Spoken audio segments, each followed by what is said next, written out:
ना झुकने वाली बहू।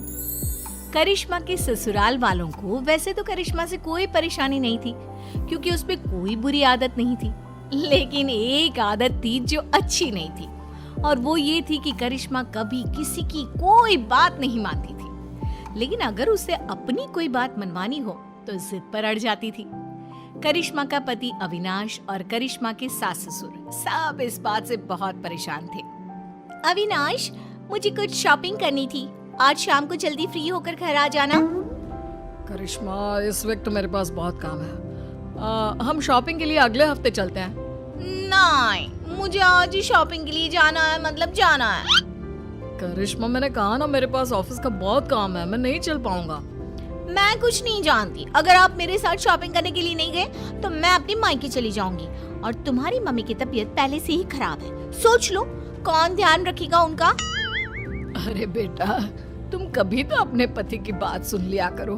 एक हफ्ते में क्या बिगड़ जाएगा। मैंने कह दिया सो कह दिया, मैं झुकूंगी नहीं। शाम को अविनाश करिश्मा को शॉपिंग के लिए लेकर जाता है। अविनाश, मुझे ये ड्रेस बहुत पसंद आ रहा है। अरे लेकिन ये पूरे 20,000 का है। तो क्या हुआ, मुझे ड्रेस पसंद है और मुझे लेना है। करिश्मा, इस बार बजट थोड़ा गड़बड़ हो गया यार, अगले महीने तुम ये ड्रेस ले लेना। कभी तो अपनी जिद छोड़ दिया करो ना डार्लिंग। मैं यही ड्रेस लूंगी, कहा ना, मैं झुकूंगी नहीं। कुछ दिनों के बाद।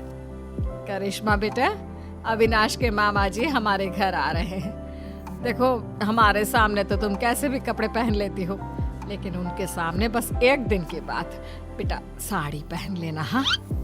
अरे, अविनाश के मामा जी आ रहे हैं तो मैं क्यों साड़ी पहनूं? करिश्मा, हम सब तुम्हारी बात मान लेते हैं ना, कभी तुम भी तो हमारी कोई बात मान लिया करो। कितनी बार कह चुकी हूँ, मैं झुकूंगी नहीं। अगले दिन। और अविनाश, हमारे घर की बहू है तो साड़ी पहन कर रहती है, तुम्हारी बहू तो पजामा टी शर्ट पहन कर घूम रही है। अब क्या बताएं, बहुत समझाने की कोशिश की, लेकिन किसी की बात नहीं सुनती। हर बात पे कहती है मैं झुकूंगी नहीं। बात करने की कोशिश करता हूँ। अरे करिश्मा बेटा, जरा इधर तो आओ। जी मामा जी, बताइए क्या हुआ? अरे वैसा तो तुम बहुत प्यारी हो बेटा, लेकिन तुम्हें इतना तो पता होगा ना कि कोई बड़ा घर आता है तो उसके पैर छूने चाहिए। देखिए मामा जी, मैं किसी के आगे झुकती नहीं, दिल से सबकी रिस्पेक्ट करती हूँ। मैं झुकूंगी तो बिल्कुल भी नहीं। सुन लिया आपने मामा जी, समझा समझा कर थक गए हम, किसी की नहीं सुनती।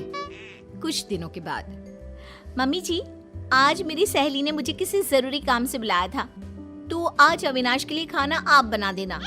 ठीक है बेटा, कोई बात नहीं, मैं बना दूंगी खाना। तुम आराम से अपनी सहेली से मिलकर आ जाओ, कोई बात नहीं, जो भी काम है करके आओ, ठीक है? थैंक यू मम्मी जी। अरे मम्मी, करिश्मा आपकी कोई बात नहीं सुनती, और आपने कितनी आसानी से उसकी बात मान ली। इस घर में सब उसकी बात मानते हैं, लेकिन वो किसी की बात नहीं सुनती। बात तो तुम्हारी ठीक है बेटा, लेकिन हम कर भी क्या सकते हैं। जब भी उसे समझाते हैं बस एक ही बात कहती है, मैं झुकूंगी नहीं। तो मम्मी, आपको भी उससे कहना चाहिए था ना, घर का खाना बना कर जाए। आपको भी उसकी बात नहीं सुननी चाहिए थी। अरे बेटा, बहू है वो मेरी, अब क्या मैं उसके बराबरी करूंगी? और तुम्हारे लिए ही तो खाना बनाना था। अरे कोई बात नहीं बेटा। कुछ महीनों के बाद। बहू, अविनाश का प्रमोशन होने वाला है ना, पंडित जी ने कुछ कहा था मुझसे।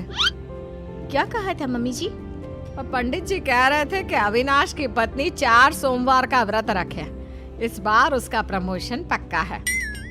लेकिन मम्मी जी, मुझसे तो भूखा रहा ही नहीं जाता, मैं कैसे व्रत करूंगी? अरे बेटा, तू फल खा लेना, दूध पी लेना, बस एक टाइम का व्रत रख, अविनाश की तरक्की के लिए। लेकिन मम्मी जी, आप भी तो व्रत रख सकती है ना, वो आपका भी तो बेटा है।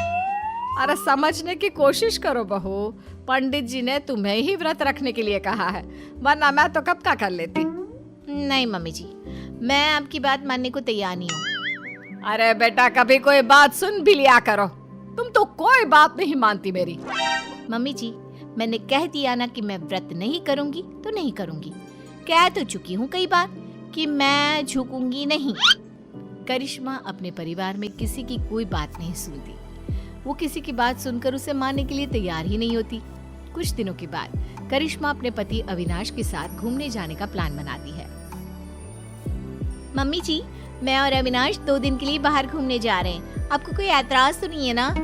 अरे नहीं नहीं बेटा, मुझे क्या परेशानी होगी, आराम से घूम कर आओ। वैसे कब निकलने वाले हो?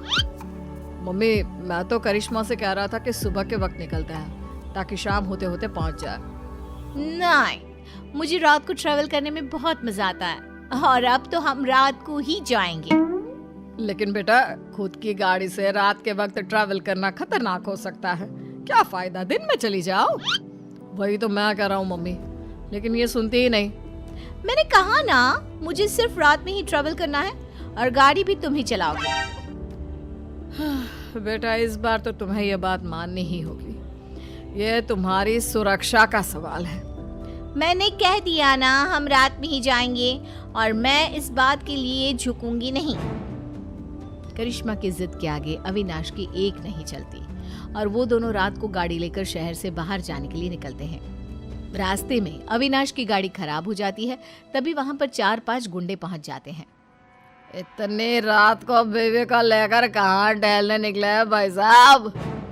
अरे जरा वक्त का तो ख्याल किया होता। इतनी रात को अपनी बीवी को घुमाने चले हो। देखो, हम शरीफ लोग हैं, हमें जाने दीजिए। लेकिन हम तो शरीफ लोग नहीं है ना। अपनी मैडम से बोलो अपने गले का हार और ये सोने की चूड़ियां चुपचाप उतार कर दे दे।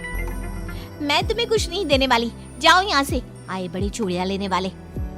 अपने पति को जिंदा देखना चाहती हो तो चुपचाप ये चूड़ियां और हार उतार कर दे दो, वरना ये आज बचेगा नहीं। करिश्मा, अगर तुम्हें मेरी और अपनी जान प्यारी है तो अपने गहने उतार कर प्लीज इन गुंडों को दे दो। ए गुंडा किसको बुला रहे हैं? हाँ, सॉरी भाई साहब, गलती हो गई। मेरा मतलब करिश्मा, अपने गहने उतार कर इन भाई साहब को दे दो।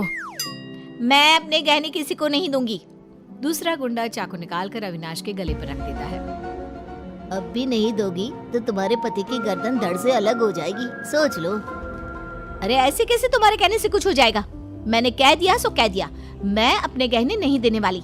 मैं किसी के आगे झुकूंगी नहीं। करिश्मा, ये तुम्हारे घर वाले नहीं है जो तुम्हारे झुकूंगी नहीं कहने से चुपचाप बैठ जाएंगे। ये मुझे सीधा ऊपर पहुंचा देंगे।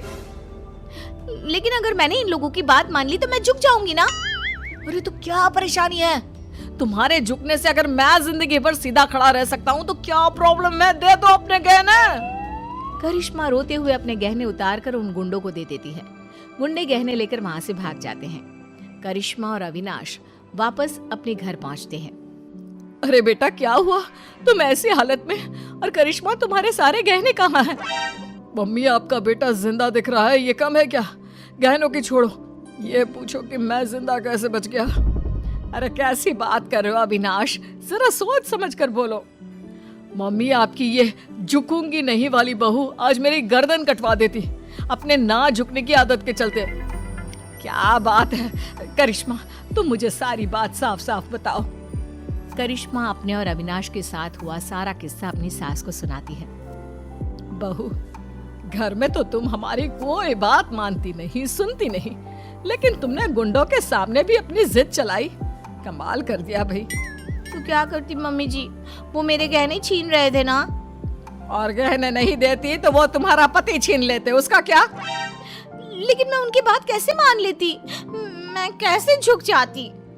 अब भी तो झुकना पड़ा ना, क्योंकि उन लोगों ने तुम्हारे साथ जबरदस्ती की। हाँ, नहीं तो मैं उनसे कह देती मैं झुकूंगी नहीं। अरे ठीक है बहू, तुम्हें नहीं झुकना मत झुको। लेकिन देखो, तुम दोनों बहुत डरे हुए और थके लग रहे हो। अभी जाकर अपने कमरे में आराम करो और रात को पिकनिक पर जाने की कोई जरूरत नहीं है। ठीक है मम्मी जी, अभी तो मैं आराम करने जा रही हूँ। मैं एक बार गुंडों के आगे झुक गई, उनकी बात मान ली और अपने गहने दे दिए।